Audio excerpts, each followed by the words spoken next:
Are you the world's number one in this area right now? Well, I wrote the book on it. What do you think Stephen Bartlett has learned from you? It's like you're missing the point.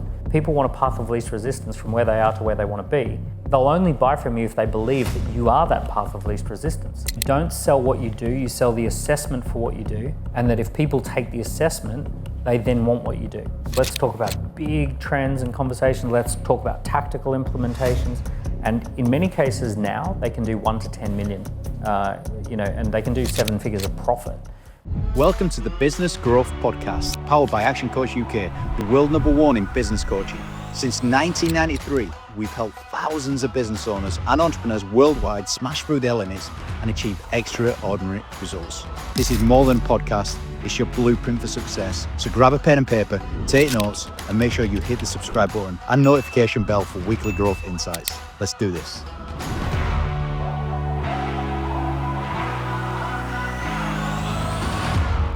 ActionCOACH, the help you need to grow your business.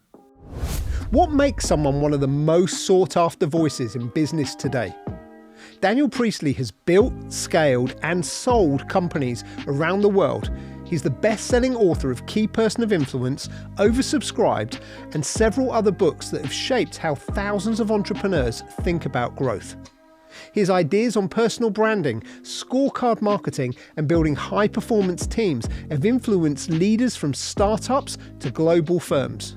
In this episode, recorded live at Sky Studios, host James Vincent sits down with Daniel to explore how the hardest working business owners often earn the least, why fun is a serious driver of productivity, and how small teams can now achieve global impact.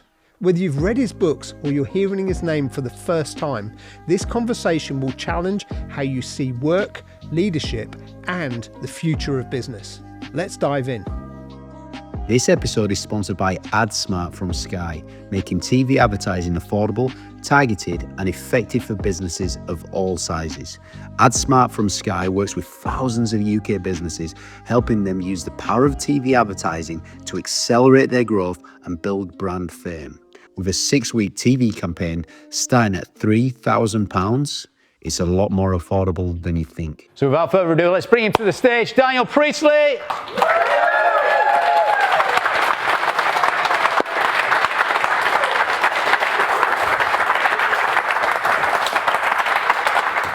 We meet again, Daniel. What a legend you are. Thank you, sir. Thank you very much. The harder you work, the less you earn. Yeah. That's one of your phrases. And it's true. You know, there are times where I've worked so hard and it's been some of the hardest times, and there are times where I've had a lot of fun and we've let go of the idea of hard work. And if we think about the times that we're in, we're living in a time where productivity is not originating from labor. Productivity is originating from having powerful insights, from fun, from community. Productivity is originating from technology, from putting new technology in place, connecting new dots. So if productivity arises from connecting the dots and from creating new technologies and from insights and all of those sorts of things, then essentially if you're just hardworking, you're not even in the right game. Fun, insights, connecting the dots, technology. Just go on fun for a second, because I like that. Everybody likes that in here. So how does fun lead to productivity?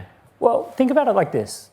If we said that humans evolve different characteristics for a reason, there's a reason we have thumbs, there's a reason that, we have a head with a brain and eyes quite close and all that sort of stuff. We're built a certain way. And we have certain emotions for a reason as well. There's a reason we feel pain if we touch something hot. And we've evolved for certain senses to arise that are very useful for us. Nothing that we have isn't useful. So fun is a biological signal that we get from our environment. And typically it's associated with being around the right people. It's around doing something that's a little bit challenging. It's a little bit on the edge. It takes you a little bit out of your comfort zone. You're making some progress, right? And you're doing it in the right way with the right people. So you're getting this biological feedback back that, hey, you're doing something right. So when I've had experiences where things are really working, there's this element of fun. It's like, hey, this is good. We're playing a fun game here. It's challenging. It's difficult at times. It's certainly, we're out of our comfort zone a lot, but we're with the right people and we're doing the right things, and it feels fun. So in the same way that you would feel burning sensations if you touch a hot stove, feeling fun is a sensation you get when you're doing some of the right things. Makes sense from a team perspective as well, because a lot of business owners listening to this right now, they've got teams of people, and the more fun you have, the more you're engaged, yeah? Yeah, you get the creative ideas, you get the right insights bubble up. We've got a bit of a creative team in the back corner over there, The creative teams, they do have more fun, don't they? What about the finance teams? How do they have fun? Well, if you figure that out, let me know. Yeah. I think they get really excited about spreadsheets, don't they? Yeah, they do, yeah. They have a party around the spreadsheet. Yeah, Come on, guys. what's going on with the finance team? Oh, they've discovered a new cell on the spreadsheet. Hey, save that. We'll cover that in Scorecard. Scorecard version 2. You can write another book for the CFOs. Yeah, how to have fun as a CFO. Yeah. All right, so look, I've got some of your books in here. KPI, you remember writing that one? 2010 that came out. 2010, so you do remember so it's 15 years I've been banging on about the importance of building a personal brand, and it's just starting to catch on. Well, it does take time though, doesn't it? It does. How long have you been building your personal brand? Well, I spent 10 years building other people's personal brands from the early 2000s to 2010. I was building famous people's brands. Everybody else? Yeah, everyone else, and I was the guy behind the scenes. And then in 2010, I wrote the book Key Person of Influence, where I talked about how we built all these brands. And then I guess over the last 15 years, I've been building my own. And have you seen it begin to go up and go up? Because now you've been on Diary of a CEO 3 times? 5 times. 5 times. That's the most out of anyone, yeah? Yeah, I'm off. I think so. Yeah, and I'm off to do number 6. Why does he keep bringing you back? It's because I pay him under the table. You can't see, but under the table every time I'm passing a suitcase. What do you think Stephen Bartlett has learnt from you? Look, he's a wildly smart guy. Stephen Bartlett is crazy smart. You got to remember, he's sat through every single episode of Diary of a CEO. Yeah, he has. Right? So he's this kind of weird person, one of the few people on the planet who have sat down with the top politicians, the top entrepreneurs, the top investors, the top psychologists. He knows a lot about a lot because he's sat down with deep conversations. He's done the research. The nature of his work has actually forced him to be an incredibly experienced person, a level of experience that very few people would ever get. Impressive individual. We had him at one of our conferences actually, and we interviewed him, so it was almost like he was in the reverse seat. And he was so powerful, he was so on the point and articulate about certain things. At a young age, I was so impressed with him, psychologically as well as business principles. People underestimate him. So people think, he gets a lot of, some people take little jabs at him and they don't realize, I'll tell you the other thing too, one of the hardest working people you'll ever meet. He deserves the success. And I think he's the next Richard Branson for the UK. I think he's the next billionaire with a personal brand. He's gonna, in his lifetime, he'll definitely reach, the billion net worth. And he'll have a huge personal brand, but he's unbelievably hardworking. I'll give you an actual example. We were speaking at a conference in Romania, and he goes up on stage. There's 2,000 people in the audience. He does an amazing hour. The whole audience is engaged the whole time, and standing ovation. He comes off stage, and his team are waiting for him. And then he goes into the green room where they've set up a big screen, and he's got a Zoom account, and he's got 100 people waiting for him on the Zoom account. And he basically just goes in and leads a team meeting with one of his companies. And he's literally gone straight from the stage, backstage. That was the time that he had available to do a big company announcement. They had it all set up. So he comes off stage, standing ovation, straight out the back, in front of his team. It was unbelievable to watch. He was kind of in presenting mode though, wasn't he? He was in the performance zone there. Yeah, he was, but you can see that's the speed that the types of things that most of us might do once a month, he's doing multiple times a day. He's leading teams, he's raising funding, he's buying a company, he's selling a company, he's putting together a fund. It's absolutely extraordinary to watch him move. I wonder if that's the key to scale, the frequency and time between the important meetings. and the important numbers and the important communications? Yeah. There's a lot going on for him. He's got the personal brand. He's crazy famous. He gets stopped every minute when you're out and about. Like he can't go anywhere without getting stopped all the time. So he's built a massive relationship and a meaningful relationship at scale. That has led to attracting wildly talented people on his team. His team, I'll tell you another quick story behind the scenes. I'm telling all of Stephen's stories, but his team interview you before you get interviewed on Diary of a CEO, and they want to find out and they want to test certain questions and they want to find out certain things. And I was blown away that they asked me all these questions that hardly anyone knows about me, and they'd figured out all this stuff, and they're asking me these questions. I said, how did you do so much research to do this? They said, we love it. We love this. This is what we do. And it was amazing how like effortlessly his team basically described the fact that they have a genuine, real hunger and passion for content, for great content. And their exact words were, we love content. We love great content. And he's attracted a team of people who are some of the best in the world, who have a passion for this type of content, and they want it to be the absolute best in the world. So, yeah. Right, so minus Stephen for a second, and that's a good example. What advice would you give to everybody listening to attract the right people in their business? The truth is that you've got to be positioned as a key person of influence now. So really talented people, they want to work with someone who's going to elevate them. Does that have to be external, or can it be a key person of influence internally? It's key person of influence in your industry, but like when someone joins a team, they want to feel that they are going to have some sort of direct contact. I'm talking about really talented people, really passionate, the people who can genuinely move the needle. Like there are certain people who can fill a gap, but unfortunately we're getting to a point where technology is going to fill a lot of those gaps. A lot of AI will fill those gaps, but that doesn't change the fact that there are certain people who have what you'd call talent, the difference between team and talent, right? So that talented person is that person who brings something magical to the table, right? They do. What are the ingredients of extraordinary a key person of influence? Well, let me just stick with this idea of team and talent for just a sec. If you think about 1,000 great musicians can't write one symphony, Beethoven wrote a dozen, right? So there are certain people who the level of output is exponential. In fact, it's like 0 to 1. There's just a level above that you can't even get to. So when companies transform, they typically transform when a few of those people come together on a team, and you now have a few talented people. And then a few talented people build a high-performance team. So if we like really dissect it, you typically have one person in the middle who's a lightning rod, the conductor of the orchestra, the person who's attracting those few talented people. And then you've got 4 or 5 really talented people, and then you've got the extended team who feed off that energy. And that's what it looks like in a high-performance company. Now, what's amazing about this is that lightning rod person, they just have to have something about them that is an energy that elevates the talented people to come together and do their best work.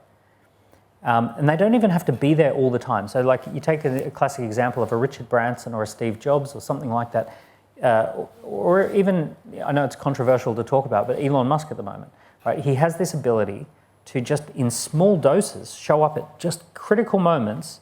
And Steve Jobs was the same, multiple companies, multiple projects, but just in tiny little doses, they can come in, attract a talented team, elevate the energy in the room, and then they can then get something done, and then boom, it cascades out to the wider team. Not to put myself in that category at all, but I just had an experience where I flew into Lisbon, and we had about 30 of our team members who were getting together for a team retreat. And on day one, I really set the scene of the company as we know it has gone. It's dead. I put a tombstone up with the company name on it. Now that, by the way, that might seem like a small thing. It's pretty scary to put an image of a tombstone of your own company brand and your own company name. Well, it's drama though as well. It's having an impact, isn't it? It's going to have an impact. The message and it's, not many people would say, hey, we're going to kill our own company here. We're going to actually put imagery to the company being dead, right? So So boom, right? So we put this image up and everyone's like shocked because they're seeing, oh, what's Dan talking about, right? And what I wanted to say is that AI has killed off every business in the world, and we all now have to reinvent our businesses with AI in mind. And I took through a whole narrative of there was a way of doing business prior to 2020, and then along came the pandemic. There were lockdowns. It absolutely transformed the way we live and work, and you had to rebuild your business around that new mindset. You couldn't just do business as usual. You couldn't ignore the fact that the world changed in 2020. So we didn't. As a company, we reinvented hugely in 2020. And then, so we took that to mean we're an online company. So we were an offline company, now we do a lot more online. And then 2020 to 2025 was this online first era. And then what I was saying is in 2025, we don't have the Prime Minister coming on television and telling us it's time to change, but if you read between the lines, it's time to change, right? Something big is happening in the world. So it's like, okay, we need to be an AI first company. And there's nothing sacred, we can change anything, right? It's all about speed to value, and that speed to value is too slow if we do things the way we did things. We now need to use AI to get faster value for our clients and faster value we do things faster using AI. So that was the point that I was making. So on day one, I really set the intention. I disrupt my team. Right? I throw a cat right in the pigeons. And how many days in total were you there? Well, they were there for 5 days. Right. But what happened was I did a big disruption. And then the following day, we unpacked it using different energies. And we have these 5 energies that we work with. And we went around the 5 energies and we said, okay. It reminded me of Marvel, the Avengers. Yeah, it was a bit like that, right? Well, we used the deck of cards, and we basically have the Joker energy, which is about the joke we're all in on, and it's the purpose, it's the unspoken stuff that we right, the intangible, the vision, mission, values, origin story, mission story, vision story, values, all of that sort of stuff. And then we have clubs energy, which is the big strategy. And then we have hearts energy, the team and the customers and the people in the community. And then spades energy, the tasks that need to be done, the ditches we need to dig. And then diamonds energy, the way we keep score, the way we reflect, the way we refine. Right? So we go around these energies and we basically reinvent the business through the lens of these 5 energies. And I got to the end of that day and I realized that my presence in the room was now becoming too much of a disruption, and that I was now, my presence was now getting in the way of them, the talented people in the room, stepping up and owning it and doing it, right? So I actually changed my flight and I said, I'm out. It's quite a nice problem to have, that, isn't it? It's a good problem to have. So it was like, okay, I need to be here for 2 days. I need to agitate and set direction and get the hell out. And what's happened in the 3 days since I left was I just left my team with it. And it's just, I'm literally watching the company get rebuilt as an AI first company in real time. Is that because you're developing as a leader? I mean, 5 years ago, would you have done that? I don't know if I'm a leader or I think I'm a disruptor. You're the lightning rod for sure. Yeah, definitely. Because the real leadership is coming from within the company. Because I got multiple companies. I got 7 different businesses. Yeah, but we know, I mean, it's well documented, isn't it? Leaders develop leaders. Yeah, I feel like I'm there to agitate, to disrupt, to come up with a big idea and to attract. What I'm really there to do is to attract 3, 4, 5 really talented people. And on that team, we've got those 3, 4, 5. Why do you say 3, 4, 5? Because there's a few different types of talent. There's the type of talent who is extraordinary at building teams. There's a team builder kind of person. There's a product builder type person.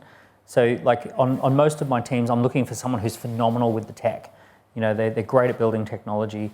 You know, you've met you've met Steve, for example, on my team. Like just a brilliant systems thinker, technology thinker, product thinker. And then I don't know if you've met Glenn, but like Glenn is just incredible at just bringing together teams and elevating teams and and identifying who's going to step up in the team and, you know, getting them to step up. You're a lot like that. You're phenomenal with people. You raise the temperature in the room. So like for me, I'm looking for a few types of people, someone who's going to come at it from the product side, someone who's going to come at it from the team side, and we're going to bring those people together and we're going to, they're going to work together to create a great business. I always get a feeling of less is more with you, because in the last interview I did, you struck a nerve with a lot of listeners because I got a lot of comments back around this. You talked about a business really going massive. The scale-up journey, most people, like if you've been through scale-up, you realize that a huge part of scale-up is boredom. Like crank the handle, repeat what works, do it over and over and over and over again. So like once you've figured out what works in business and now it's time to scale up. Massive GSB, the global small businesses, with 12 people. And you said a team of 4, a team of 8, a team of 12, and then there was a jump to 32. 30 people, yeah. Yeah. So just remind us of what those transitions are. The future, because technology dictates what works. If you went back a few hundred years ago and you said, what does a farm look like? Well, it looks like hundreds of people plowing fields, hundreds of people picking things, hundreds of people moving stuff around, lots of horses, lots of dogs, right? All of this sort of stuff. You need all this stuff in order to run a farm. And if you say, what does a farm look like today? Well, the most advanced farm would be James Dyson's strawberry farm in Lincolnshire. And it's a few hectares, and it's robots, and it's ginormous rotating things that make sure they're always in the sun, and there's air purifying things that are pumping CO2 in there, and there's like all this stuff going on, and not a lot of humans. It's technology driven. So the types of technology that we have access to dictate what the business needs to look like. If we went to the Industrial Revolution, we had a few things that the technology of the day dictated. And it basically said, if we get 50 to 150 people under the same roof as a factory, that's probably a good small factory, and then we can have bigger factories of a few thousand people, and we're going to have management class of people who overlook a working class of people. And we're also going to, it doesn't matter if you're Einstein, Cindy Crawford, Brad Pitt, it doesn't matter who you are, we're going to throw you on that factory floor and you're all going to average out. You're just going to all be average. Doesn't matter if you're brilliant, you're just average here, right? And we're going to pay you an average amount. And what we're going to do is we're going to say 15 years of school, 25 years of working in the factory floor, maybe you get to be a manager or a leader a little bit at the end, then you retire and die. Right, so there's this kind of like, the technology dictated that lifestyle. Very slow, very average, but production line type thing. So if we think about what does the new technology allow us to do? It allows us to have infinite leverage with small teams. We don't need a lot of people. We need a small group of really great, interesting people leveraging the right technology. We also don't need to wait a long time for success to happen. We can have fast loops. So I love to talk about at the moment loops and groups. So there's little groups and fast loops, value creation loops, and little groups of people. So the little groups, 2-person scout team comes up with an idea and they test it. Can we build it? Can we sell it? That's all they have to do. So that's 2-person scout team. 2 questions, can we build it? Can we build it? Can we sell it? Right? Not in that order. Can we sell it? Can we build it? Right? So the first most primary question, can we sell this thing? Can we build this thing? Right? Yeah. So that's a 2-person scout team. I love the framework because it's only 2 questions, and the first one is commercial. Yeah, exactly. If we can't sell it, then there's no point building it. So can we sell it? Can we build it? And then if the answer to those questions is yes, and we seem sensibly, we think we can do that profitably, then we go to a 4-person fire starting team. The fire starting team. A different team, or are those 2 included? They could be included, right. But it's useful to think about this as a different team. So scout team might be the same people, but it's a very different purpose. But the rules and purpose are different for the scout team. So the fire starting team is we need a key person of influence who's going to lend their reputation to the project. We need someone in sales, can we sell it? Someone in customer success or development, can we build it? And someone who I call the Swiss Army knife, the high agency generalist, the person who can just kind of help wherever help is needed. Right, so all the listeners are pressing pause right now and rewinding to get them 4 written down. Just say the 4 again, please. So the key person of influence lends their reputation to the project.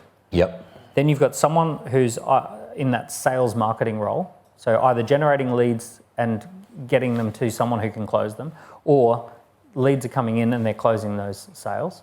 Then there's the development / customer success. And then there's these high agency generalist, the Swiss Army knife. Yeah. So a Swiss Army knife is what you would think of as like it does 25 things okay, but it can do anything. But workhorse, willing to do. It's not a specialist at anything.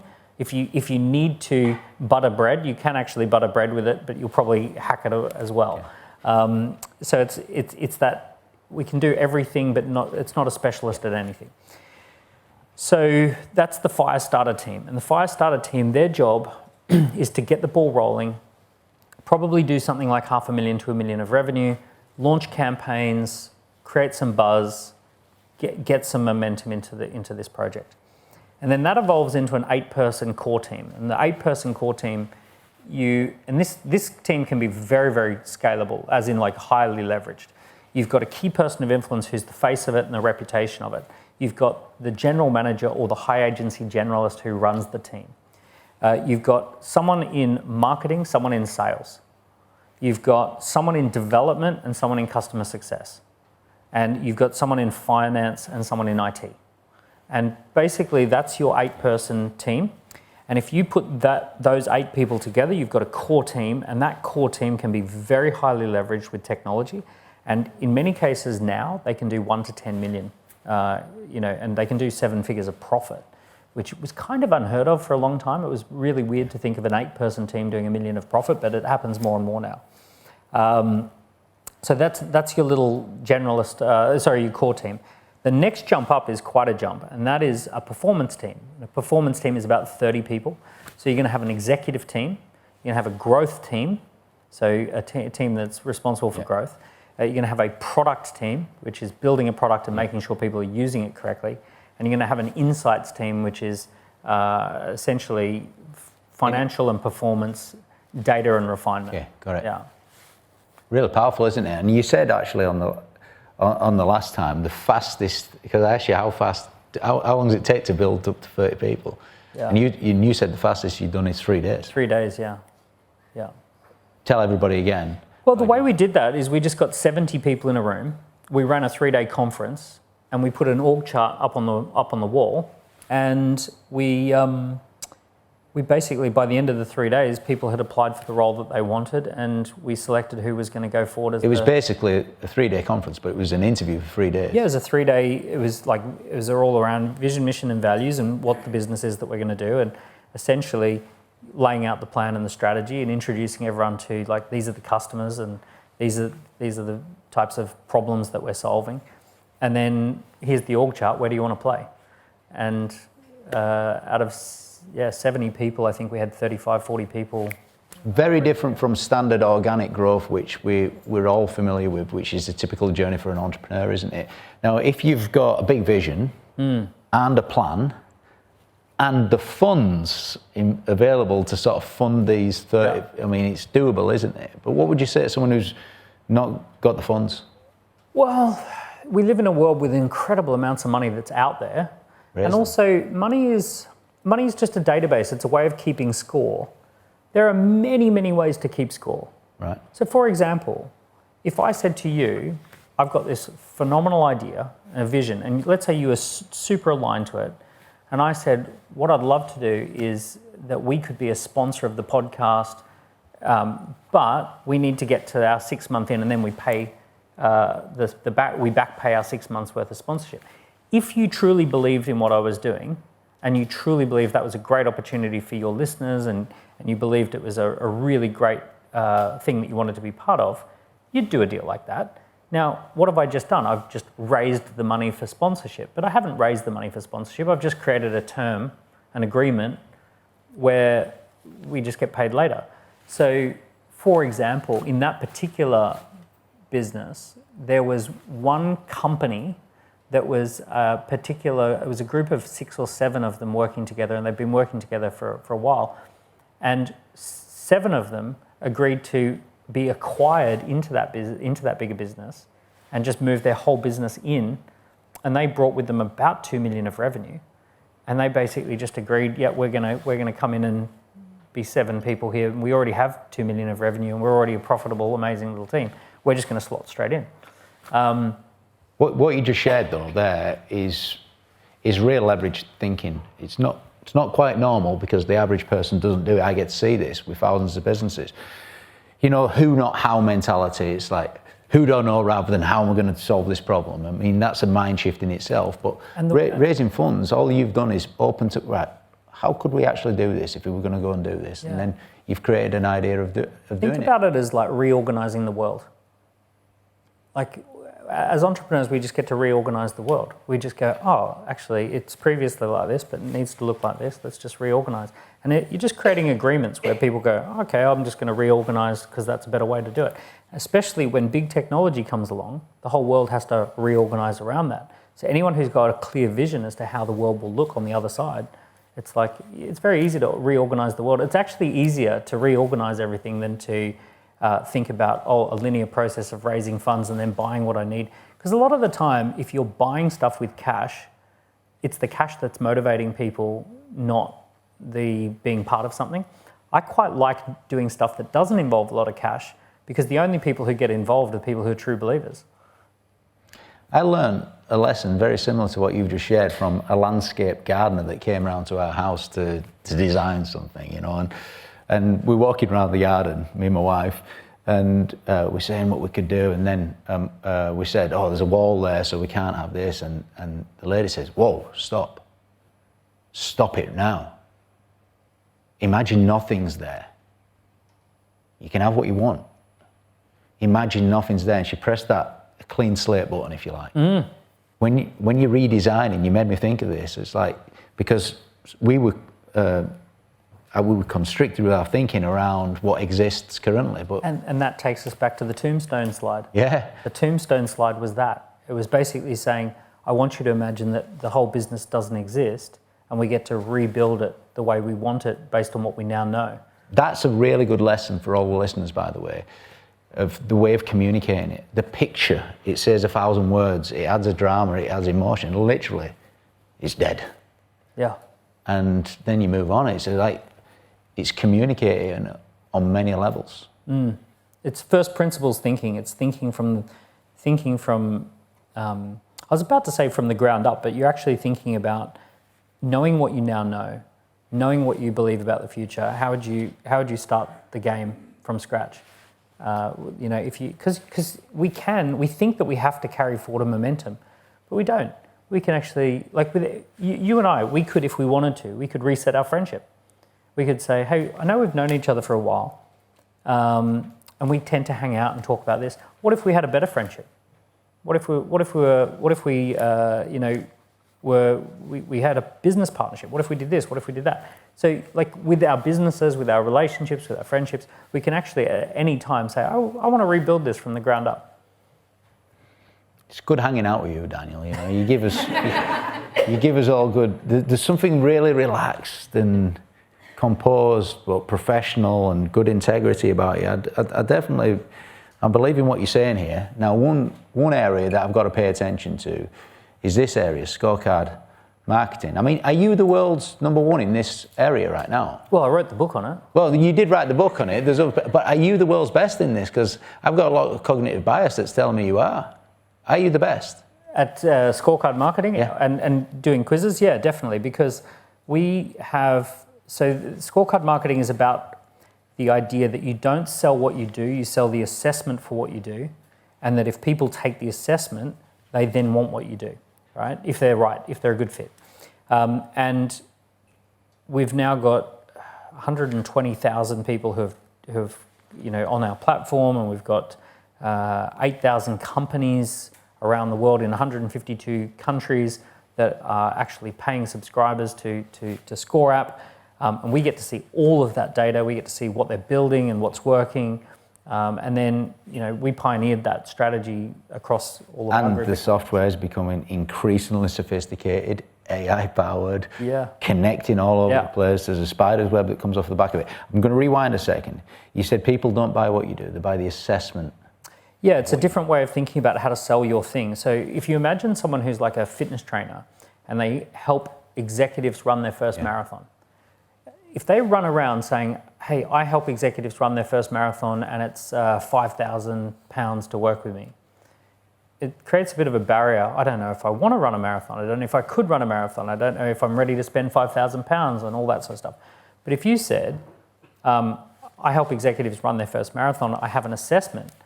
Are you ready to run your first marathon? And it actually, you answer 15 questions and it tells you where you are in the journey and what you need to do next, and what shortcomings you may have, and it's free. Take the assessment. So if you sell the assessment, if you tell people about the assessment, if the main thing you're talking about is the assessment, lots of people want to take the assessment. As soon as they engage with the assessment, they've now begun to engage with you as a business. And a lot of them, they're going to score a certain way, and you're going to say, hey, look, you came out with a 23%. Why don't we do this, this, and this, and that'll get you to a 75%. So.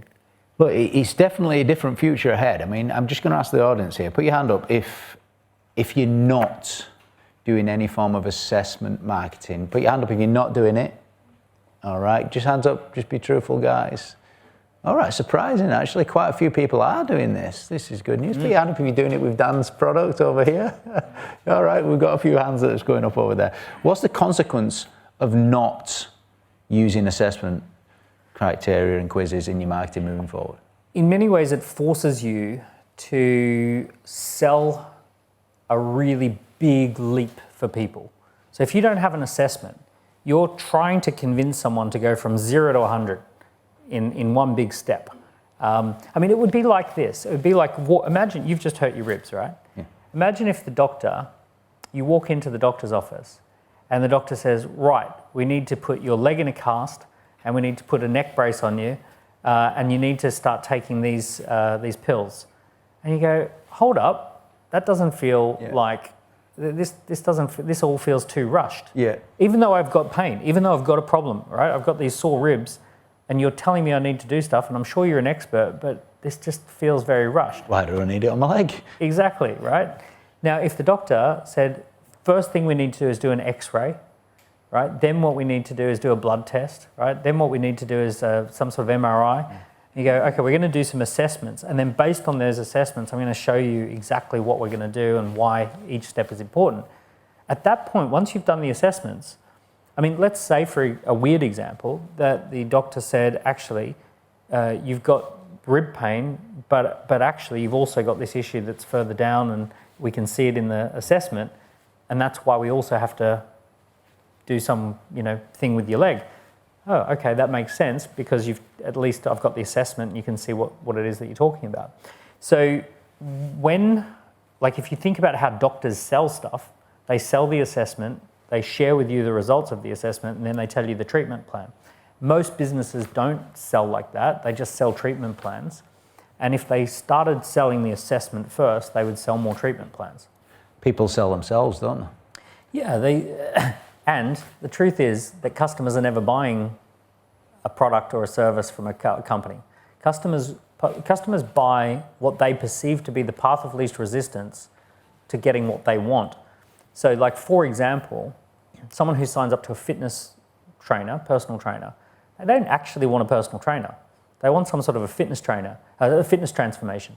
If it were possible to wave a magic wand and get a fitness transformation, they'd just wave the magic wand. Like, if I could take a pill and get the fitness transformation, I'd just take the pill. So a lot of people are like, oh, I've got to sell myself and I've got to sell this. It's like, you're missing the point. People want a path of least resistance from where they are to where they want to be. They'll only buy from you if they believe that you are that path of least resistance. Now, the assessment is really good at showing people, here's the path that we need to go through, and this is why it's the path of least resistance, and I'm going to take you through that, and it's going to work. I did a bit of research on using AI, in the lead up to this, and I got it to do a bit of research on scorecard marketing and you, and research on the last couple of decades as well. And you know what it came up with? It said scorecard marketing and assessment marketing is the next biggest thing, and previously it was landing pages. Like, everybody had to have a landing page, as part of a funnel. And they said it's the next biggest thing that everybody's going to need and want. I've got a bit of a habit with this. 2010, I said personal brands are going to be the next biggest thing. 2012, I wrote a book called Entrepreneur Revolution, which said everyone's going to move from big corporates to entrepreneurial ways of working. It's worked on me though, because in my research to this, I ended up doing scorecards and I was selling myself. Yeah. I was convincing myself. Be very careful when I write, it's the end of the world. Right? There was nothing wrong with my legs though. It's going to be 10 years and then, Now, in this book here, there's the steps to creating this. Everyone loves steps, don't they? Yeah. They love sequences. And we're just going to test your knowledge, if that's so. Oh my goodness. I write these books so I don't have to remember. To create a score app, there's 4 steps. Do you know what they are? So you need to have a great landing page. Correct. Got a point, correct. Yes. I've got to have a great landing page, guys. Get this in your notes. Yeah, and we can, just quickly, a great landing page has a hook. So it tells people what's going to be on the scorecard. Yeah. It's got 3 benefits, at least 3 benefits as to why you should take the scorecard. Powerful hook that grabs your attention. And then 3 benefits to taking the scorecard. Yeah. Authority, if they've got doubts as to who you are or who created this scorecard. Credibility. Credibility, authority. And then a good call to action. And a good call to action to overcome any objection. What is a good call to action, by the way? Well, it tells people what is the next step and it handles objections. So it says it's free to take the scorecard. It takes less than 3 minutes and it gives you an immediate response. It gives you immediate results. That can almost be used by everyone, can't it, what you just said? But you just got to follow that kind of pattern, what you just said there. Okay, so look. So there's our landing page. Then the next part is a questionnaire. Correct, you've scored another point. I should get into this. So quiz questionnaire, and it's not in the book, but there are about 15 good questions you should ask. Is 15 a sweet spot number? 15 is a real sweet spot for the questions. Doesn't take too long, it adds enough depth. Yes. Is that the 2 principles behind it? Yeah. So here's the 15 questions. 10 of them are what I'd call best practices. So are you doing this? Are you doing this? And it could be positive or negative things. Right. Like, do you get to bed at the same time every night? Or do you look at screens before bed? Right. So positives or negatives. So are you doing this good thing? Are you doing this bad thing? So these are called best practices. So you get like a black and white yes/no response. Yeah, you want about 10 of those. And then you want a question that is which best describes your current situation. So you kind of understand where they are. Which best describes the desired outcome you're looking for. Which best describes the biggest obstacle that you've had in the past. Already, those 3, it's making it highly personalised to me. I've been through some of your things, and I do feel like that. I feel like now it's becoming about me. Yeah. And then the 4th one is what kind of support or assistance do you think would help you the most? Give them a little menu option. And then is there anything else you want me to know? So you have 10 best practices, then you have those 5 questions. And if you put those together, by the time they've answered those 15 questions, they're just psychologically ready to buy. You know Alex Hormozy? Yeah. He has a famous quote that says... he's got some good quotes. Yes, yeah. He says, if you put 100 offers out and you challenge yourself in your marketing, you've got to do this. He says, I guarantee one of those offers is going to work, it's going to stick, it's going to have a big impact on your business, and then you can go big on it. You just got to start testing the market and on a load of offers. Is that the same with scorecards? Could you end up producing a lot of scorecards and then all of a sudden one of them just explodes? Scorecards are a great way to test an idea. So when we have scout teams, first thing we're doing is scorecards. Like scorecards are just super simple. Can we sell it? Can we build it? If people answer those scorecards, then we get those answers really quick. So I get where it comes in for marketing and lead generation. Can it help with recruitment? Yes. So a lot of people use scorecards for recruitment. So are you ready to join our sales team? Answer these questions. Are you ready to join our team in general? Are you ready to become an action coach? So any of those types of like recruitment type processes, it's excellent for that. The issue that a lot of employers have right now is if they post a job listing, they'll get 400 applications. AI has really disrupted the application process because previously you might have put out an ad and it was hard to get the ad out there and People from only a local area could apply. So it was very difficult to get people to even apply for a job. Now with things like LinkedIn and global audiences, AI-generated applications, AI-generated CVs, any of the employers in the room, in the next 2 years, you're going to have someone who looks absolutely amazing when you get the CV and you go, wow, this is exactly what we're looking for. This is a perfect fit. And then you'll meet the person and go, what's going on here? And it's just AI has just written a perfect application. It's just because it gets you through the front door. It's getting annoying that though, isn't it? We're detecting AI and then rejecting it straight away, aren't we, as a species, right? Yeah, and it'll get better and better that it's almost impossible to detect. So you'll end up with 15, 20 different interviews where you go, this was just an AI error. This was an AI generated CV that just looked great, but it's not a true reflection. So one of the things that people are doing with these scorecards is that they're saying if you want the email address to submit your CV to, answer these questions first. And we have a traffic light system. So like, for example, there's a famous influencer who wanted to hire a team and we helped create this really good questionnaire. So he was able to post on his Instagram, I'm hiring these roles, fill in this quiz to apply. And so people go through and they fill in 40 questions. And then it says red, amber, green. And basically most people got red or amber. And it just says, thank you so much for taking the time. Based on how you answered the questions, you're not exactly what we're looking for right now, but we're going to keep you in mind for other roles that may open. And also as a little gift, here's a copy of the book or whatever it is, right? So thank you very much, but no thank you.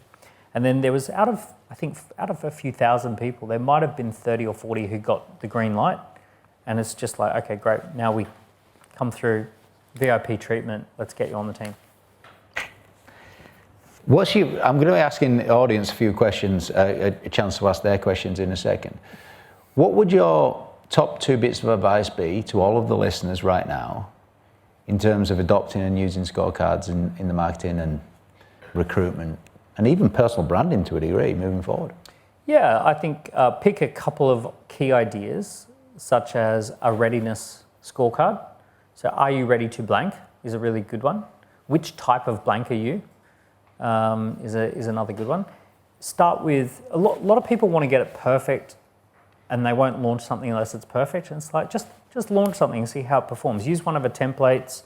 Well, you're only really launching it on social platforms and just putting it out there. And you can just do one a week, can't you? Exactly. Use one of the existing templates. Don't worry too much, just change the branding, make it look a little bit more like you, upload a few of your own photos, see how it performs, and then based on the first 10 to 20, 30 responses, make a few little tweaks. Right, so let's do some what ifs. What if you do it and then no one clicks on it? Well, that's it, you need to go get a job. You know why I asked that? Yeah, do you know why I asked that? Because I put it to a group of people the other day, just in preparation for interviewing you, and they say, yeah, we tried it, didn't work.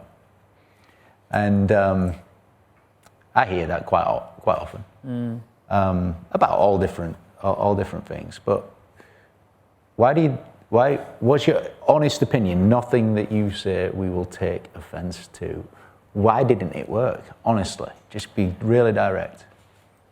If people knew what I knew, which is that once it's working, it's one of your best sources of new sales, then like anything, you'd figure it out. I find that people have an unrealistic expectation. Let's take LinkedIn, for example. You set up a LinkedIn profile and you spend 15 minutes setting it up and then you just let it sit there and you go, oh, LinkedIn doesn't work. I don't get any benefits from LinkedIn. It's like, that's not how anything works. You need to test, refine, improve, and then you need to work it, right? It's got to become something that you actually get that flywheel spinning. So like for LinkedIn, you're going to post every day or you're going to post every couple of times a week. And then suddenly LinkedIn really does work. Thousands of people start engaging with you once you start engaging with the tool. So So with scorecards, for example, did they launch it to their existing database of email addresses who have never bought before? Like, can we re-engage a part of, one of the best low-hanging fruits is re-engaging an old part of the database. So when companies, like a very easy win, most companies might have 10,000 email addresses, name an email, and they might have 700 of those 10,000 that are already clients and customers, and they might have 700 in the pipeline, and then they've got 8,500 who are old email addresses they've never done anything. Some old customers, and then some people who are aware of them. Yeah, so a scorecard is a really great way to wake up those 8,000 who have previously forgotten about you. So like going back to them with a scorecard campaign. Doing a few teaser emails. Hey, we're creating this online assessment and we want to focus at this. Which online assessment would you be most interested in, right? It's got to be attractive too, though, hasn't it? It's got to. I mean, you've got to work on your marketing skills and your copywriting. And the question I've got that it's in my mind is, if I'm not going to offend anyone, will be, what is it about your scorecard that's putting people off? That's almost offensive, isn't it? Yeah, you're not hitting the mark there. And it's normally, by the way, the fact that most people who've never used a scorecard, they're so used to talking to people who are solution aware, and they're not used to talking to people who are problem aware. Because a scorecard is really good for activating people who are problem aware but not solution aware. And let's say you've spent 15, 20 years building up the capability to talk to people really sensibly if they're solution aware. Yeah. So they already know that they want X, Y, and Z, and you talk to them about X, Y, and Z, and then they buy. Scorecards are good for going upstream, and upstream you've got problem-aware people. These are people who are frustrated about something, but they don't know what the solution is, or they're not sold on the solution just yet. So in your world, there are people who know that they want to coach, and they're like, you know what, it's time to get a business coach. I've got a friend who's got a business coach. I watched them, have a great result. Because I know that I want a business coach and my friend had an action business coach, I'm going to go and talk to action business coach and see if I can get an action business coach. That is a super solution aware buyer. But most business owners, they don't relate to I want a coach. They might say, I can't believe I've just gotten through 6 months worth of hard work and my accountant has just told me that we've made a £22,000 loss. I've just paid £22,000 to exist in business for 6 months. Everyone got paid but me. Government got paid, I didn't get paid. Employees got paid, I didn't get paid. This is a fool's errand. I feel like an idiot. I feel stupid. I feel frustrated. I'm annoyed, right? And then they see, why isn't your business profitable? Answer 15 questions and find out. Okay. It's a good little hook afterwards, isn't it? Yeah. Answer 15 questions and find out. So that's a problem-aware buyer. Now that problem-aware buyer identifies, my business isn't profitable because we're not sweating our assets hard enough and we haven't got the right assets and we haven't got this in place. Oh, it's given me 3 key insights. And then it's told me, talk to this particular coach who can help you to get this fixed. I've now moved from problem aware to solution aware. So, like, for example, a scorecard that probably won't transform the life of a business coach would be like, are you ready to sign up for coaching? Because people who are ready to sign up for coaching, they're already signing up for coaching. So you've got to come up with something that's further upstream. Okay, I want to invite some questions from the audience. Give us a hands up. We've got a couple of microphones. Okay, what's your name? Meg. Meg. Can we get a microphone to Meg, please? Thank you, Meg. I would like to know what your thoughts are on using paid advertising to advertise the scorecard, because obviously it's going to a very cold audience, well, likely. What's your thoughts? So I think paid ads are a really good accelerant, but not a good way to start a fire. So it's kind of like, if you put a log on a fire that's burning, it's going to burn bigger and brighter, and that's a really good idea to stick a log on the fire. It's not a good idea to start a fire with a log. So I think of paid advertising as that log that you throw on the fire. So when I'm launching something, I'm going to start with sending cold direct messages to people. I'm going to start by going out to a few email lists.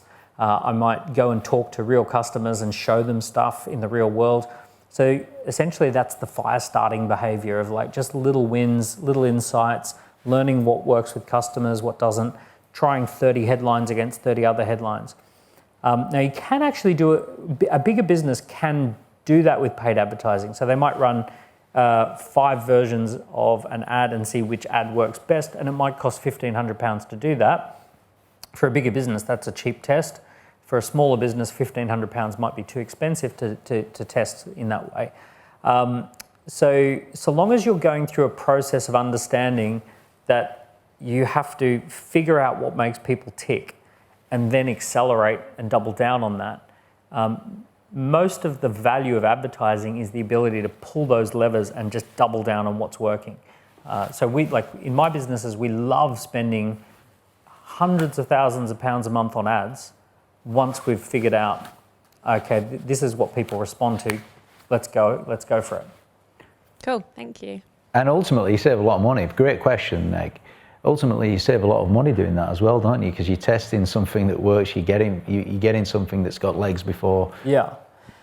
Going to the fundamentals of the economy, businesses that serve an unmet need explode in value. Like, it's the unmet need. It's something that is now possible, that was not possible, and that people are now trying to do that thing that's now possible. That's a big unmet need. Or a problem or a frustration that a lot of people are resonating with, that's an unmet need.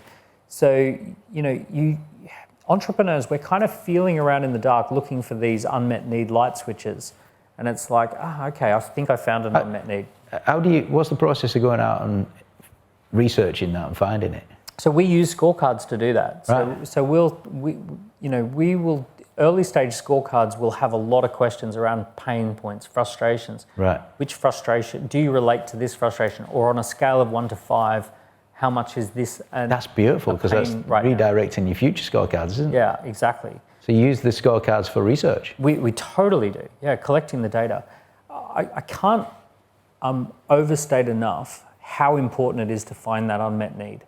Because, look, you can exist in business and you can be doing what you do and you can be good at what you do and all of those sorts of things. Having had businesses that are existing and doing well and all that sort of stuff versus businesses that stumble upon an unmet need, it's explosive when you touch that raw nerve. Oh my goodness, you can have a year that pays for the rest of your decade. You can make more money in a year than most businesses will earn in a decade just by touching that raw nerve, if you can find it.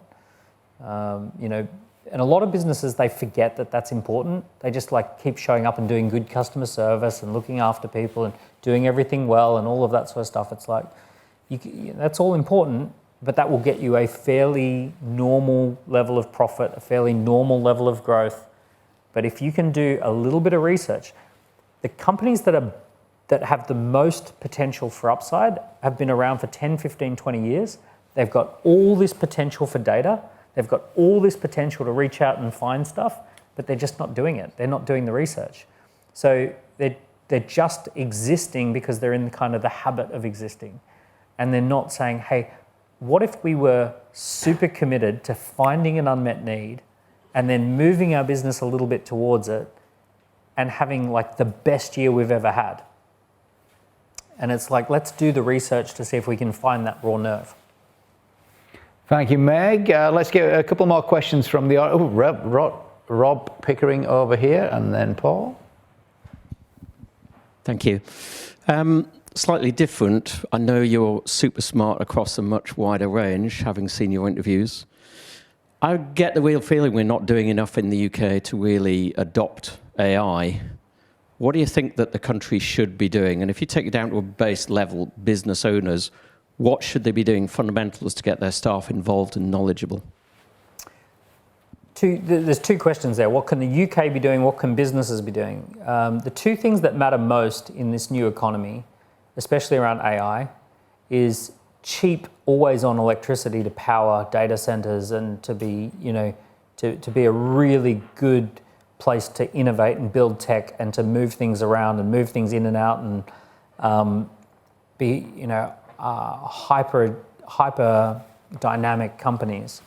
And then the second thing is to have low taxes to attract super high talented performers who want to earn $500,000, $1 million, $2 million, $10 million a year and don't want to pay half of that in tax. So we're not doing either of those things. That's pretty much everyone in this room as well, by the way. Yeah. So the response that a British business has to have to that is that we have to set up our business in such a way that talented people could be anywhere in the world and could live and work from anywhere and contribute to our business without having to be here in the UK.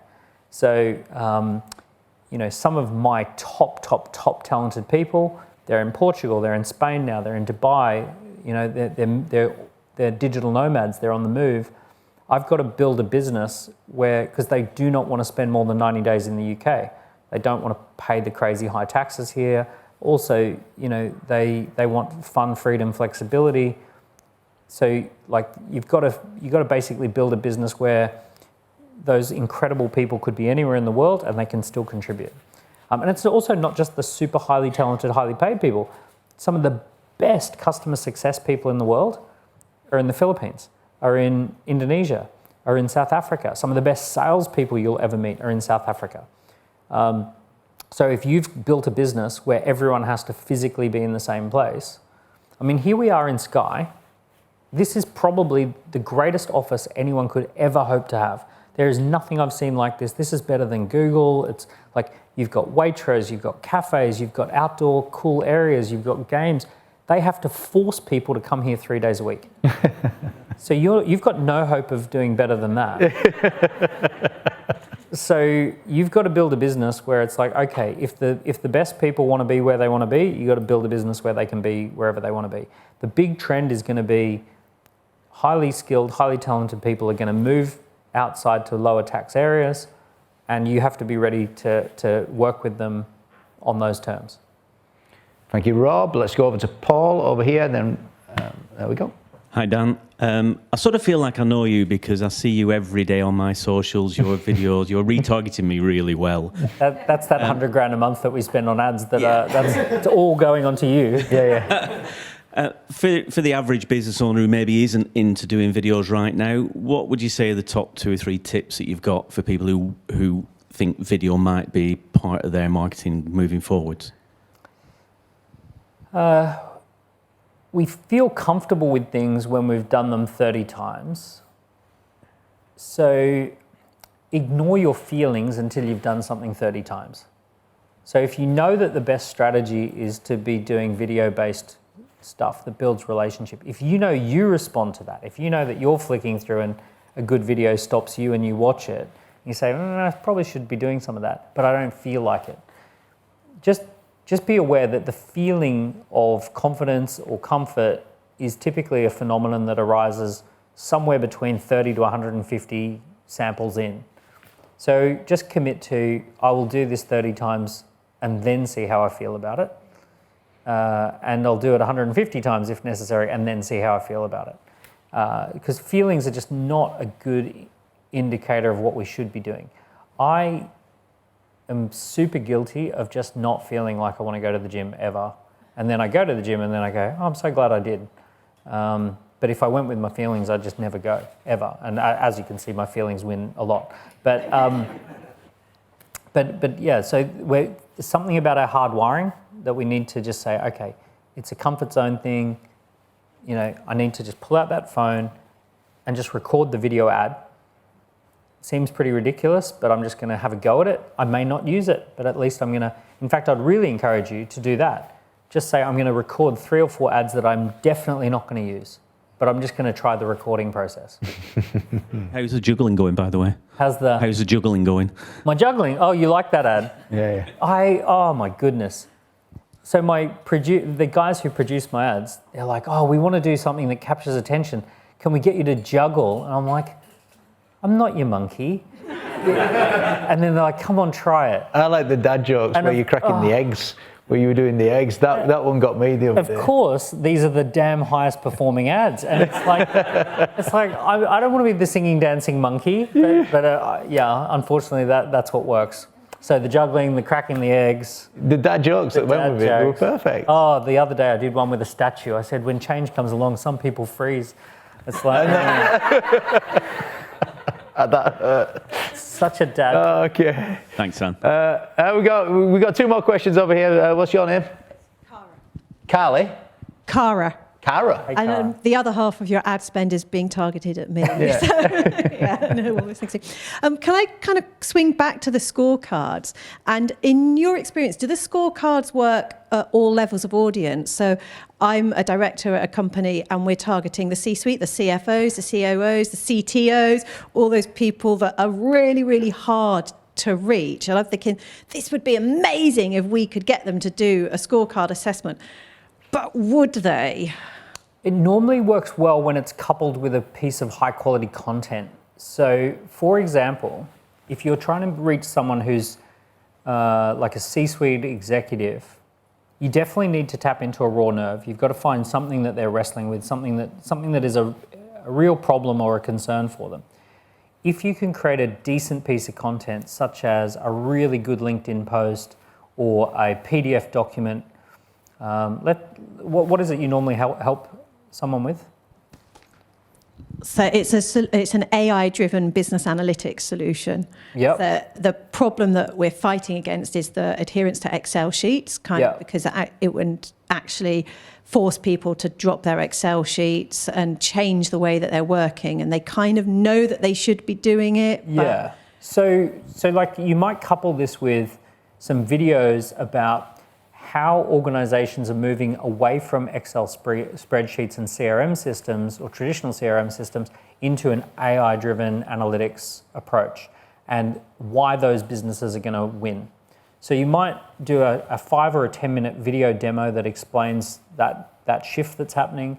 You might do a PDF that explains that shift that's happening. You might create some examples, case studies. But then you couple that with is your business ready for AI analytics? Or how quick could you implement an AI analytics approach based on your current systems? So we have a speed to value scorecard that tells you how quickly you can go from traditional spreadsheets and CRM systems to highly personalized AI-driven analytics. And it's like we've got if you get a red light, it's going to take more than 3 months. Amber light, we can do this in the next 6 weeks.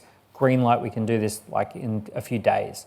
And it's like, take the scorecard, answer 15 questions, and we'll tell you speed to value, how much it's going to cost, how much time to implement based upon your current situation. So you're coupling it up with a good piece of content, and then the call to action from a decent piece of content is let's actually figure out how fast and how ready you are for this.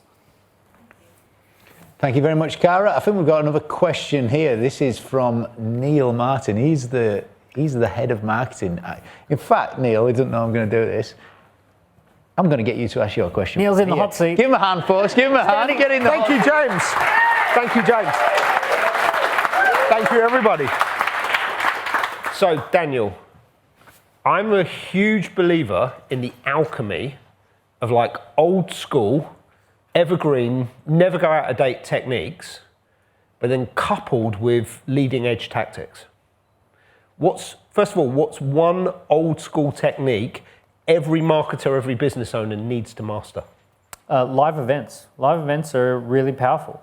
Now, but mind you, a live event could be a private dining for partners, potential partners, or it could be a private dining for top VIP customers.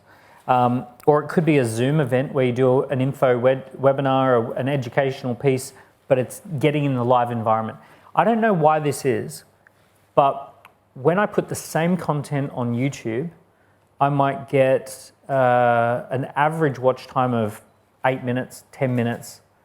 But if those same people were to get onto a live Zoom call, they'd watch the whole thing. They'd do the whole 60 minutes or 90 minutes.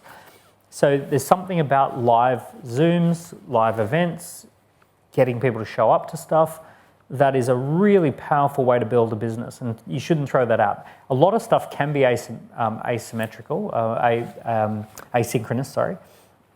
I'm not saying you don't highly leverage video and highly leverage the asynchronous communication, but there's definitely a place for live. Awesome. So what's the leading edge tactic that makes that work right now? Using the online environment to massively oversubscribe the live event. So if there's anything that you're going to do that's live, essentially, if you say, I want 100 people here at this live thing, let's get thousands of people to pre-register their interest in this so that we can be hugely oversubscribed. See, business and profit, if you go to if you do lesson 1 on economics, it's all about bananas. So you go and do Oxford, Cambridge economics class, and lesson 1 is the banana lesson. And it's basically, if you've got 1,000 bananas and 10,000 people want your 1,000 bananas, you're going to make banana profit. And if you've got 1,000 bananas and only 100 people want bananas, you're going to have a lot of bananas wasted, and you're going to make losses. So they talk about demand and supply tension. And what a lot of businesses forget is that your profit is dictated by this demand and supply tension, that there has to be a tension between how much you've got and how many people want what you've got.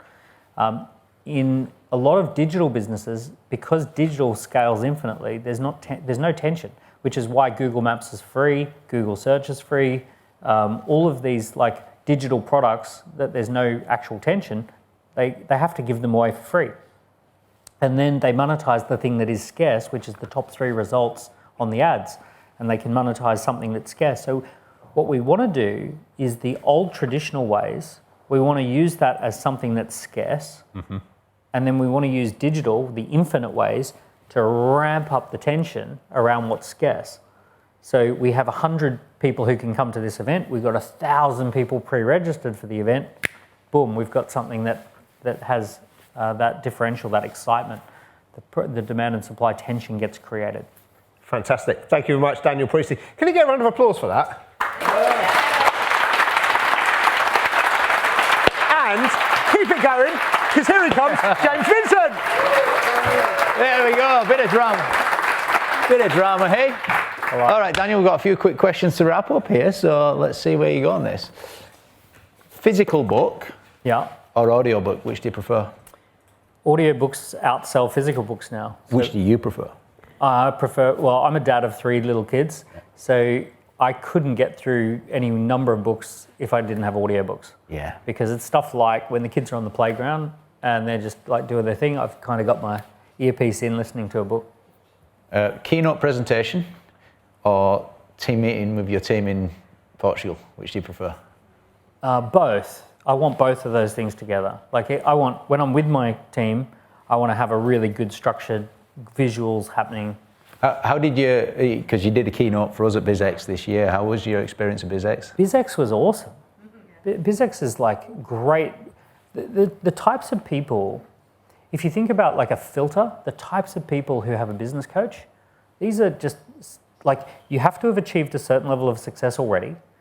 You have to be a growth-minded type of person.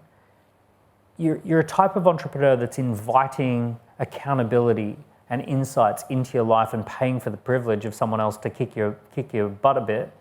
So that's a very special type of person. Not everyone's built like that. You probably swim in that water a lot, so you forget that most business owners, most people don't want accountability. They don't want insights. They want to be left alone, right? So because you experience it all the time, it's probably not such a special environment. But for most people, stepping into that BizX event, that BizX environment, suddenly you're surrounded by a very different type of person. And it's like, ooh, these are my people. This is really cool. How long have you been in the UK now? 19 years. What do you prefer, the UK or Australia?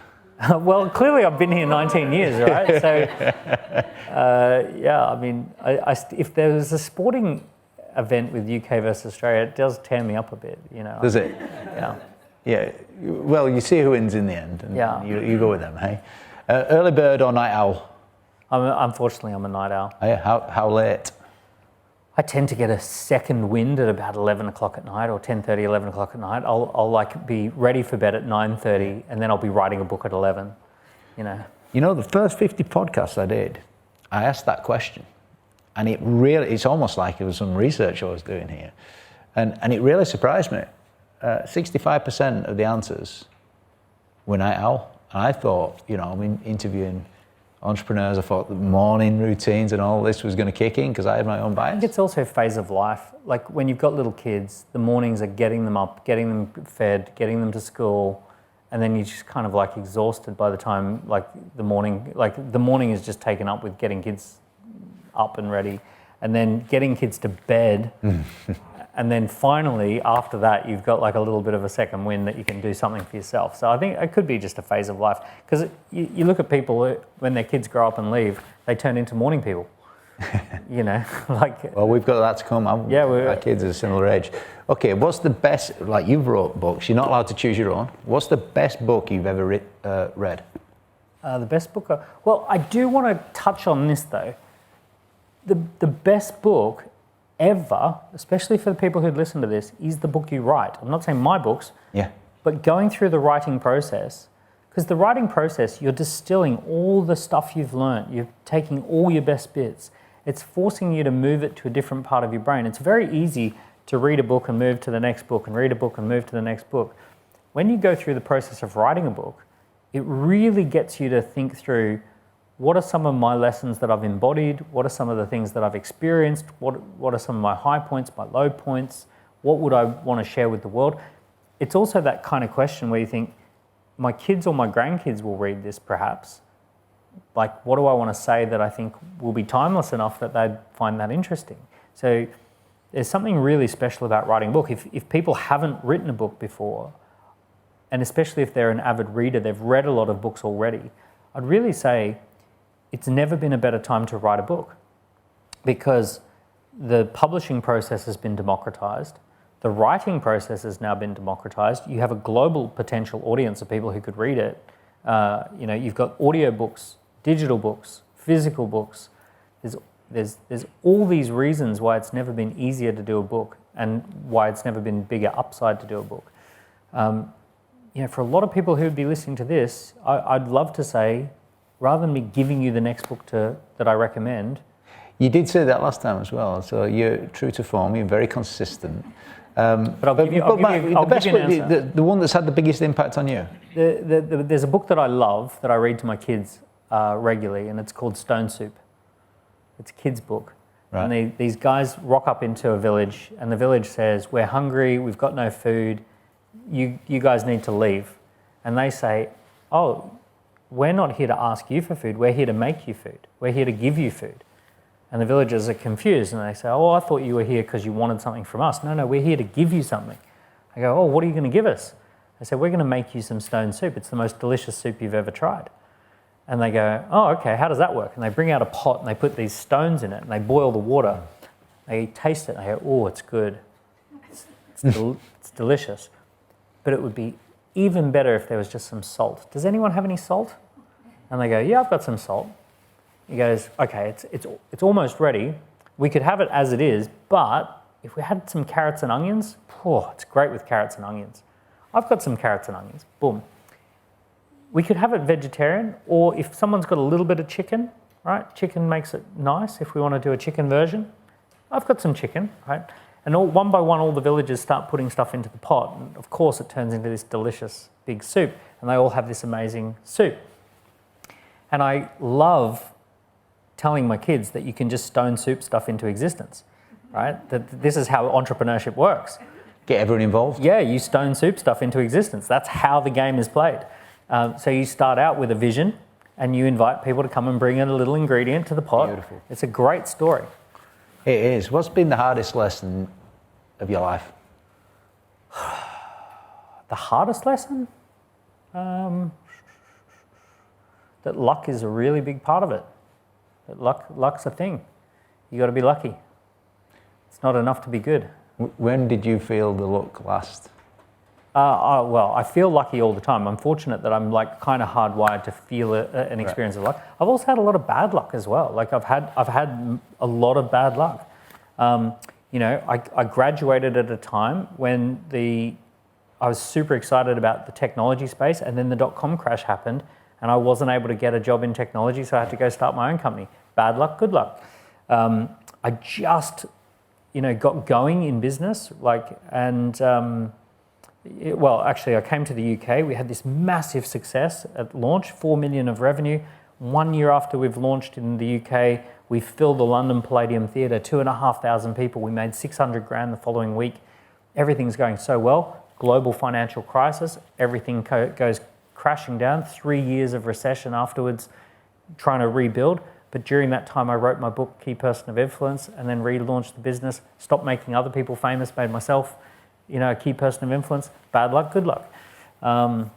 Nice. Yeah, so I've experienced some. I made millions and lost millions 3 times in my 20s and early 30s before I figured out how stuff really worked. But some good luck and bad luck. But luck is a thing. If you could have a billboard, and it could have any slogan on it, any message that you want to put out to the world. Number 1, where would you put this billboard? You can put it anywhere you want in the world. And number 2, what's going on it? Well, look, as a dad, I'd put it out the front of our house, and I'd have it say something like, make sure you come home for Christmas, or like something like that, probably... There's a bit of a story in the message, that, isn't it? It's pulling on the heartstrings, that, make sure you come home for Christmas. Yeah, well, the billboard that I'm most interested in is raising great kids, mate, raising kids that are ready for the world that are there. So I'd probably put something like, be brave, have fun, make a dent. Go out there and be brave, have fun with the world, and make a dent in the universe. And put that on the front of the driveway and let the kids see it every day. Kids, center of it, the epicenter of it all. And Dents, you named your business, Dents. Yeah, exactly. And our values of that business is be brave, have fun, make a dent in the universe. From where I'm sat, you're making a dent. Yeah, you're up there with the Stephen Coveys of the world that made their dent as well. All right, so now we've all listened to this, what's the first action that you're going to encourage everybody to take? First thing I would encourage everyone to do is accept that the world has massively changed in the last 2 years, and it's not going to go back the way that it was. And part of that will make you sad, and part of that will make you excited. Mourn for the things that have changed. Get excited about what's coming, but don't miss the moment. There is a moment that is happening in the world right now that the whole world is going through a big change. And it's driven by this fundamental general purpose technology called AI. Every business is going to be disrupted. The best way to think about this is the business that you had coming into 2025 has died, and you need to reinvent it. You got to come up with a new way, speed to value, how you're going to change. Go back to being a startup, regardless if you've got 1,000 employees or whatever. Yep. Today we're a startup. And go back to collecting data. What are our customers trying to achieve? What outcomes do our customers want to get? Assume that your customers want things better, faster, cheaper, with more emotional benefits and less stress and less risk. All right? So just work from those first principles. They want it better, faster, cheaper, with less risk, more emotional uplift. So then the question becomes, how do we leverage this technology to deliver what our customers want, better, faster, cheaper, less risk, more emotional uplift? Go back to collecting data. So survey the customers, find out what are the pain points, look for those raw nerves, right? Reinvent the product so that its speed to value gets faster, right? How do we deliver value faster? What we used to do in 6 months, how do we do that in 6 days? And assume that the customer will find that more valuable, not less valuable. So those are some of the first things that are happening right now. Really embrace this moment. The big shifts that are happening, we're moving from business brands to personal brands. You might not like that, but that's the world, right? The biggest billion-dollar startups that have just come through, Hailey Bieber, personal brand.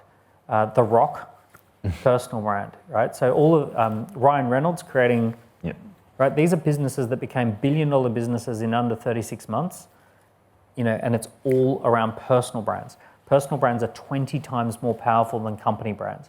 So the world has shifted from business brands to personal brands. It's shifted from products and services to intellectual property and insights. So we don't buy products and services anymore, we buy the intellectual property, we buy the insights. It's moved from geography to ideal customer personas. So so you've got to identify what are the big shifts that are going on, and how do I say, as much as I may not like it, this is where it's going. We're a startup again. Let's behave like a startup, learning about the market, going through the process of becoming a faster, better, cheaper, more exciting business. What an incredible summary of where you see the world is and what to do about it from all of your entrepreneurial experience. So last question from me on this is, my favourite part of this interview has been you being in that seat on the first time we've ever had a live audience. I'm so proud it's you to be associated with you and what you're doing, and I continue to learn from you as well. So that's been my favourite part. What's been your favourite part? Something about the way you interview just brings out all sorts of big stuff, little stuff. Like, I don't know how you do it, but like, I like the way you create the space for, let's talk about big trends and conversations, let's talk about tactical implementations. So somehow you create the space where all of that can come together. It's great. It's good fun. Ladies and gentlemen, Daniel Priestley. Give him a hand, folks. Give him a hand. Daniel Priestley. Thank you, sir. Thank you very much. There we go. Starting your own business was an exciting time, wasn't it? The good days you had and the bad. You knew you'd have to work hard, but you did it for your future. Lately, though, you're missing out on the important things in life. Time seems to be slipping by. So make the change. Claim back your work-life balance and grow your business today. Visit actioncoach.co.uk